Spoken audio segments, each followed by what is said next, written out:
La question que j'ai envie de vous poser aujourd'hui, c'est pas est-ce qu'on est dans une bulle financière, parce que ça, tout le monde semble d'accord pour dire qu'on est actuellement dans une bulle, mais plutôt combien de temps va encore durer cette bulle? Est-ce encore le bon moment d'acheter des actions, ou alors est-ce qu'il faut se positionner sur des actifs non risqués? Est-ce que la crypto a atteint un sommet, ou alors est-ce qu'on peut s'attendre à une alt season? Toutes ces questions sont légitimes et aujourd'hui on va analyser la macroéconomie, la géopolitique et aussi les marchés financiers. Parce que la semaine du 11 au 17 août, elle était très sport avec des indicateurs qui sont sortis mitigés et une anticipation sur la politique monétaire qui est en train de grandir. Cette anticipation elle devient de plus en plus concrète et c'est elle qui tire les marchés vers le haut. Bonjour à toutes et à tous, j'espère que vous allez bien. Aujourd'hui on se retrouve pour un nouveau Weekly Hebdo. Bon, j'ai déjà fait toute mon intro mais je tenais juste à vous rappeler que cette vidéo n'est pas un conseil financier mais uniquement une vidéo à but éducatif. Alors oui, je peux me tromper, alors faites toujours vos propres recherches avant de prendre une décision. Mais voilà, si vous kiffez la finance, les marchés financiers, la macroéconomie, vous êtes sur la bonne chaîne. Alors si vous voulez me soutenir, n'hésitez pas à vous abonner, ça me fera très plaisir. Très important pour cette vidéo, j'attends vos retours en commentaire pour essayer de comprendre un peu mieux ce que le grand public pense de cette situation. Bon allez, maintenant on passe dans le vif du sujet. Bon, petit tour rapide sur cette semaine. On a une inflation qui est nuancée. Le CPI global est resté stable à 2,7% sur un an. Par contre, le PPI a surpris avec une poussée de 3,3% sur un an, sa plus forte poussée depuis février. La croissance, elle reste résiliente mais modérée. Les ventes au détail ont confirmé une demande solide avec plus 0,5%, mais la production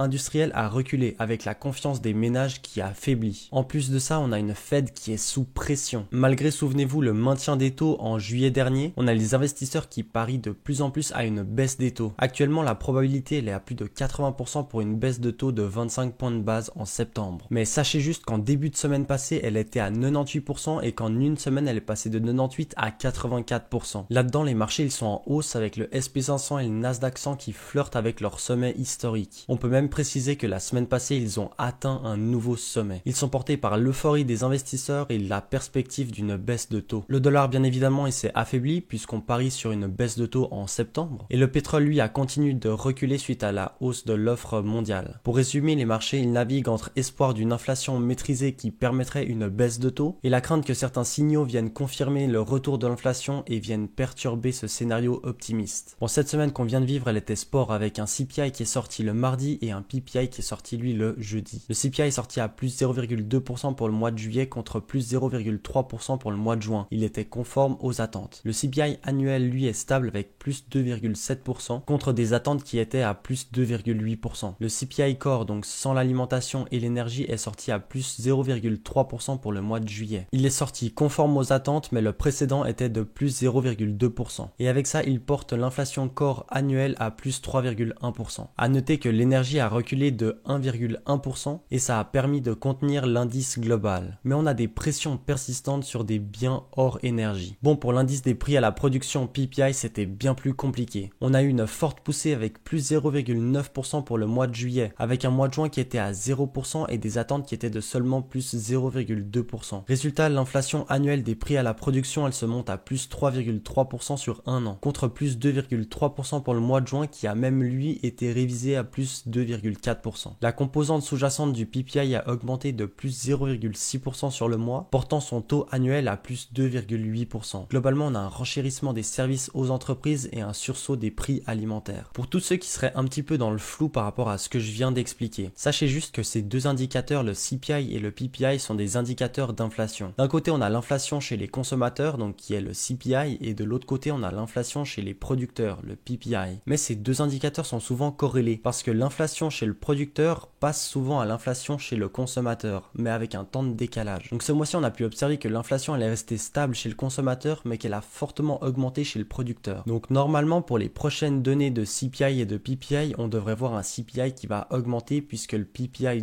de ce mois-ci, là, il était fortement en hausse. Bon, maintenant, quelle a été la réaction des marchés par rapport à ça? Le CPI, lui, a été bien accueilli puisqu'il est resté stable à 2,7%. Mais sachez juste que la Fed, elle a un objectif d'inflation de 2% par année et pas 2,7%. 0,7%. Mais bon, les marchés ont décidé de bien accueillir ce résultat. Ensuite, pour la donnée du PPI qui est sortie le jeudi, rappelez-vous, elle a inquiété en début de séance, mais en fin de séance, c'est comme si cette nouvelle était sortie positive ou neutre. C'est-à-dire qu'on a eu un mini crack et hop, ça s'est bien repris et le SP500 est resté flat sur la journée. Donc pour le moment, à chaque donnée macroéconomique, on se concentre sur le verre à moitié plein. Et puis tout ce qui est négatif, on met de côté, mais un jour, ça va nous péter à la figure. Passons maintenant à l'emploi et à l'activité. Les ventes au détail pour le mois de juillet sont sorties avec une progression de plus 0,5% par rapport au mois de juin contre plus 0,6% attendu. Une bonne nouvelle, ça a été que le mois précédent a été révisé à plus 0,9%. On a une forte contribution de l'automobile avec plus 1,9% et une belle performance des magasins d'ameublement avec plus 1,4%. Du côté de la restauration, là on a une baisse de 0,4%. Pour la production industrielle, on a un léger recul de moins 0,1% pour le mois de juillet. L'extraction minière baisse de 0,4%. Les services aux collectivités baissent également de 0,2% et la production manufacturière reste stable. Du côté du marché du travail, on a eu une inscription au chômage de 224 000 pour la semaine qui s'est terminée le 9 août. On s'attendait à une inscription hebdomadaire de 225 000 et elle est sortie à 224 000. Donc globalement, l'emploi s'est bien porté. Et en plus de ça, la précédente donnée était à 227 000, donc là on est également en dessous. Les licenciements restent limités, mais rappelez-vous, les embauches marquent le pas. On a un nombre de chômeurs indemnisés qui reste élevé à 1,95 million. Mais pareil, là c'est en dessous des attentes et en dessous de la semaine précédente. Tout ça, ça reste cohérent avec un taux de chômage qui pourrait monter à 4,3% pour le mois d'août. La confiance des ménages chute pour la première fois en 4 mois à 58,6 points contre 61,7 en juillet. On a une résurgence des craintes de l'inflation et les ménages, eux, anticipent une hausse des prix de plus 4,9% sur un an. Ces indicateurs, ils montrent une économie toujours résiliente mais moins euphorique, confortant un scénario d'atterrissage en douceur. Allez, parlons maintenant du sujet maître, la Fed. Bon, fin juillet, c'est plus une surprise, la Fed, elle a maintenu ses taux. Mais les investisseurs, eux, parient à plus de 80% une baisse de taux de 25 points de base en septembre. Au sein de la Fed, on a une séparation qui commence à se créer avec des membres tels que Michelle Obama qui veulent une baisse de taux car l'emploi américain faiblit. Bon, cela dit, pour ce sujet, on oublie Trump qui veut baisser de 3% les taux parce que c'est complètement incohérent. Mais il a tout de même une importance parce qu'il continue de mettre la pression sur la Fed et ça, jour après jour, ça fait un effet. Le secrétaire au Trésor, Scott Bessent, lui, a appelé pour une baisse de 50 points de base en septembre. Et il argumente que les taux sont trop élevés par rapport à une inflation de 2,7% sur un an. En tout cas, l'état actuel aujourd'hui n'est plus de est-ce qu'on va baisser les taux d'intérêt, mais plutôt combien de fois on va baisser les taux d'intérêt d'ici la fin 2025. Concernant la guerre commerciale, rappelez-vous, les tarifs entre 10 et 50% sont entrés en vigueur le 7 août. Les secteurs tels que l'automobile, l'électronique ou des biens de consommation importés sont sous tension. J'ai récemment vu que les cargos en partant de Chine sont à nouveau en baisse, donc ça c'est un signe que la guerre commerciale, elle joue vraiment un rôle. Les économistes révisent à la baisse leurs perspectives de croissance et à la hausse leurs prévisions d'inflation. La riposte chinoise pour le moment, elle reste mesurée même s'il y a un risque de représailles qui plane. Trump, il a à nouveau reporté les tarifs ultra élevés de 90 jours pour la Chine. Le sujet qui est très important en ce moment, c'est le conflit en Ukraine. Je pense que tout le monde l'a vu, mais on a eu un sommet entre États-Unis et Russie le 15 août en Alaska. Il n'y a eu aucune conclusion pendant ce sommet, mais là aujourd'hui, le lundi 18 août, il y a des avancées. Trump, il a rendez-vous avec le président Zelensky et d'autres membres importants de l'Union européenne. Ils vont décider ensemble de la fin du conflit en Ukraine ou non. Les conditions sont les suivantes. Zelensky doit abandonner le territoire de la Crimée à la Russie et l'Ukraine ne pourra pas rentrer au sein de l'OTAN. Donc aujourd'hui, le lundi 18 août est une journée décisive. Parce que si le conflit armé prend fin, alors il va falloir lever les sanctions sur la Russie. On pourrait voir les prix de l'énergie fortement baisser et également les pressions inflationnistes sur les denrées alimentaires pourraient baisser. Les actions US sommet malgré la prudence. Enfin, prudence, l'histoire d'une journée. On analyse les données et puis ensuite on regarde ce qu'on peut prendre de positif et ensuite on fait exploser. Le SP500 c'est plus 1% avec un nouveau sommet historique cette semaine et pareil pour le Nasdaq. Le Dow Jones lui augmente de plus 1,7% sur la semaine et le Russell 2000 lui augmente de plus 3%. L'indice VIX lui a glissé sous les 15 pour marquer un plus bas sur l'année, reflétant une confiance à court terme. Concernant les devises et les matières premières, alors le Dixie lui a baissé de 0,7% sur la semaine parce que oui, baisse future des taux implique que le dollar est moins attrayant. En échange d'une devise risk-off qui est moins attrayante, on passe sur les marchés financiers qui sont risk-on. Le cours du pétrole lui a légèrement fléchi avec un Brent qui se situe autour des 66 $ et un VTI qui est autour des 63 $ le baril. L'or cette semaine a effectué un repli, il est passé de 3400 $ once à 3330 $ l'once. Ça lui fait une baisse de 1,75% sur la semaine. Mais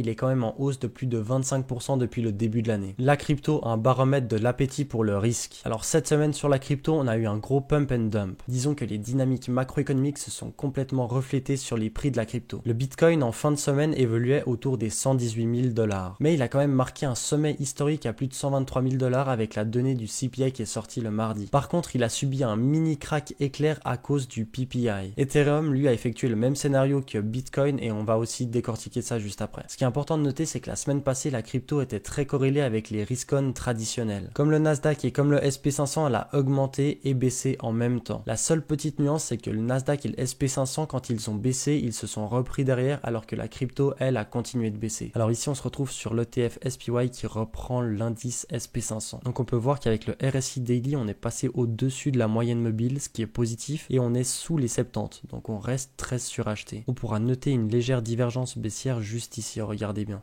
Maintenant, pour confirmer cette divergence, il faudrait venir casser ici la neckline qui est autour des 56. Alors si maintenant on observe la semaine, elle a été très haussière avec, ici vous le voyez, le 12 août, une journée très positive avec le CPI qui était publié. Et ici le jeudi 14 août qui a été également très positif avec le PPI qui est sorti. On a eu un gap baissier et hop, ça a été comblé pour finir presque flat en fin de journée. Maintenant pour la suite, c'est très compliqué à le savoir. J'ai pas la boule de cristal et on est sur des sommets. Donc est-ce qu'on va continuer de faire de nouveaux sommets ou pas? Ça c'est la question. Ce que je peux simplement vous indiquer, c'est qu'au niveau du super trend en 4 heures, on est en vert. Donc si on passe en rouge, ça pourrait être un signal négatif. Ici, si vous regardez le super trend daily, ça fait depuis le mois d'avril qu'on est en vert. Donc là, si on passe en rouge à un moment donné, ça pourrait également être un signal négatif. Si on regarde les différents RSI sur chaque time frame, on est suracheté. Mais on peut continuer d'être suracheté pendant un petit moment. Si vous regardez tout le mois de juillet, on a été suracheté. Ensuite, on a eu un dump sur le début du mois d'août.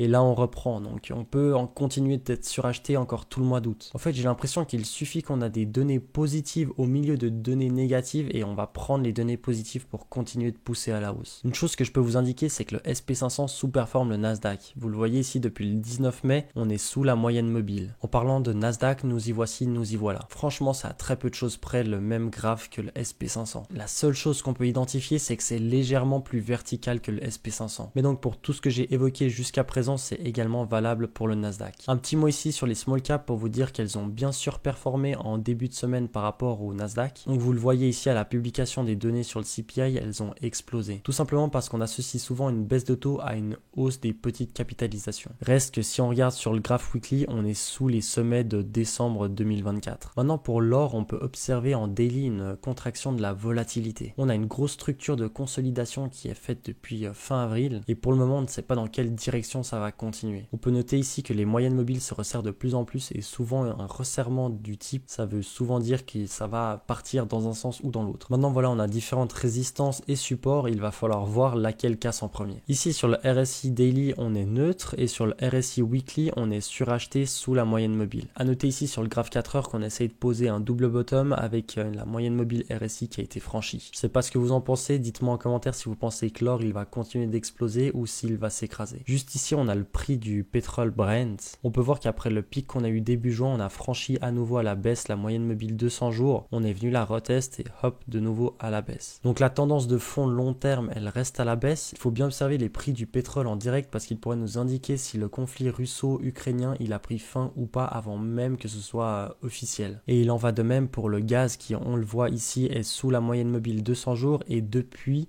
il continue de baisser. Donc cette baisse, elle est liée aussi à la stagnation du conflit en Ukraine qu'on a et une possible résolution. Si on prend le DXY, on voit très clairement qu'il s'est effondré, mais juste ici on a la moyenne mobile en weekly qui a été franchie et on vient la retest actuellement. On peut espérer avoir touché un bottom début juillet avec un super trend daily qui est passé en vert. On a une sorte de résistance et de support qui sont formés juste ici et vous pouvez voir que le support coïncide avec le super trend. Tant qu'on tient le super trend vert, on peut espérer avoir touché le bottom, mais si on repasse en rouge, on peut s'attendre à un nouvel effondrement. Là, vous voyez qu'on avait franchi la moyenne mobile RSI daily et là, on l'a franchi à nouveau, mais par contre vers le bas. Reste à voir ce que nous réserve la suite, mais si on a un effondrement du dollar, alors on pourrait penser à une baisse de taux de la Fed et à plusieurs reprises d'ici fin 2025. Du côté des cryptos, vous pouvez voir ici en weekly un biseau qui est sur le point d'être cassé. Si on regarde les différentes journées de la semaine, le mardi a été haussier avec un mercredi qui a continué la hausse et puis le jeudi a permis un ATH à 124 000 $ avant de s'effondrer avec les données du PPI. Juste ici sur le Bitcoin, on vient retester la moyenne mobile 50 jours, mais attention, on casse ce fameux biseau. Cette cassure de biseau juste ici est un signal de retournement. Reste à voir maintenant la fin de semaine comment ça se passe parce qu'elle est encore très longue. Juste ici, je vous tourne la vidéo, on est lundi 18 août, on a jusqu'à vendredi pour voir comment ça va se passer. Mais pour le moment, si on regarde de manière factuelle, on a un retest de la moyenne mobile 50 jours et ici la moyenne mobile du RSI Daily qui a été cassée à la baisse. Cette cassure sur le RSI est plutôt négative et une cassure de la moyenne mobile 50 jours pourrait être négative à moyen terme. Du côté d'Ethereum, vous pouvez voir que c'est bien plus bullish que Bitcoin. On a eu un mardi qui était très bullish avec un mercredi et jeudi qui ont permis un top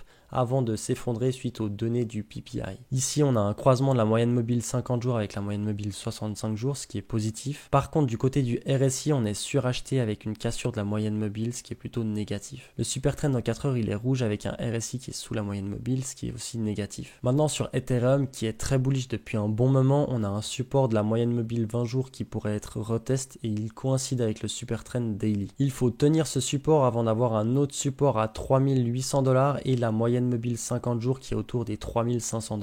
Maintenant, toutes les corrections sont également des points d'entrée. Si vous pariez sur une tendance long terme haussière, alors profitez-en, c'est une aubaine. Alors je sais pas ce que vous en pensez, mais si Bitcoin tient ce range et qu'Ethereum pump, on pourrait avoir la fameuse alt season. En tout cas, soyez sûr d'une chose, les flux monétaires vont d'abord dans les actions, ensuite dans Bitcoin, ensuite dans Ethereum et ensuite dans les altcoins. Donc si les actions continuent d'exploser et que Bitcoin tient son range, alors tout finira dans Ethereum et les altcoins. Et puis on pourrait profiter d'une belle alt season, pourquoi pas. Reste que tout ce que je viens de vous énumérer, c'est uniquement mon analyse personnelle et pas un conseil financier. Alors faites toujours vos propres recherches et j'espère avoir pu vous aider. Voyons maintenant ensemble l'agenda économique de la semaine du 18 au 24 août. Ce lundi 18 août, il est très important puisqu'on a une réunion entre Trump et les hauts membres de l'Union européenne avec Zelensky. Et en plus de ça, on a l'indice NAHB du marché immobilier résidentiel qui sort. Pour le mardi 19 août, on a les données sur les mises en chantier de logements et les permis de construire qui seront publiés. Le mercredi 20 août, on aura les minutes du FOMC qui seront publiées. Donc globalement, c'est le compte-rendu de la réunion du FOMC du 30 au 31 juillet qui sera publié. Le jeudi 21 août, on aura les nouvelles inscriptions hebdomadaires au chômage. Avec ça, on aura les indices PMI qui vont être publiés par Standard & Poor's et on aura également les ventes de logements existants. Pour le vendredi 22 août, on aura le discours de Jérôme Powell au symposium de Jackson Hole. Donc cette semaine, elle s'annonce bien chargée, mais comme d'hab, je serai là la semaine prochaine pour la décortiquer avec vous. Risques et scénarios, préparer l'imprévu. Bon, voyons ensemble d'abord le potentiel haussier. On pourrait avoir l'inflation qui descend soudainement pour une raison X ou Y que je ne connais pas. Là, la Fed déciderait de manière justifiée de baisser ses taux et ça pourrait propulser les actions de croissance qui investissent massivement. Deuxième scénario, c'est un rebond surprise de la croissance mondiale. Soit une relance vigoureuse de la Chine qui, on le sait, est en difficulté économique, soit une résolution rapide du conflit ukrainien. Parce que oui, une fin de conflit en Ukraine pourrait lever une panoplie de sanctions. Et bien entendu, ça profiterait aux multinationales américaines. Maintenant, les scénarios avec un potentiel baissier. On pourrait avoir une réaccélération de l'inflation. Avec les tarifs douaniers qui sont en vigueur, l'inflation elle commence à nouveau à s'installer. Si avec ça le pétrole arrête de baisser, ça pourrait propulser l'inflation encore plus à la hausse. Maintenant, deuxième risque, c'est le marché du travail qui s'effondre. Parce que si le marché du travail s'effondre, alors la consommation elle va également s'effondrer. Et là, ça pourrait provoquer une large correction des actions. Une autre possibilité, ça pourrait être une escalade militaire. Parce que dans ce monde, rien n'est stable. Rappelez-vous juste du conflit au Moyen-Orient qui s'est développé en une semaine et résolu également en une semaine. On pourrait aussi avoir un grand pays qui fait défaut de dette. Parce qu'il faut aussi se rappeler que la dette mondiale atteint jour après jour des sommets historiques. Là-dedans, il y a un scénario catastrophique qui n'est pas écrit. Ce scénario, c'est la stagflation. Si on a d'un côté la croissance économique qui s'effondre et l'inflation qui galope, alors là, on a le combo de stagflation. Et ce combo, c'est le pire combo pour les marchés boursiers. En tout cas, voilà, je pense vous avoir présenté tous les scénarios possibles pour le futur. Maintenant, on attend d'avoir les prochaines données macroéconomiques pour comprendre dans quel scénario on se situe. Conclusion de cette vidéo, on a un petit peu tous les économistes qui retiennent leur souffle. Entre économie résiliente mais un marché de l'emploi qui commence à faiblir, l'inflation qui pourrait faire son grand retour, et les marchés eux ils parient quand même sur une baisse de taux. Et ce pari optimiste continue de faire grimper les marchés actions US. Avec tout ça, on a toujours la guerre commerciale qui est d'actualité et un conflit géopolitique majeur en Ukraine qui pourrait se résoudre. Bref, les temps actuels sont très incertains et tout peut bouger du jour au lendemain. Donc à nouveau, la semaine qui arrive est décisive. Il va falloir observer les différents discours de la Fed, mais également observer si le conflit ukrainien se résout ou pas. Après, concernant les investissements, c'est à vous de voir comment vous gérez. Est-ce que vous voulez jouer l'euphorie des investisseurs et à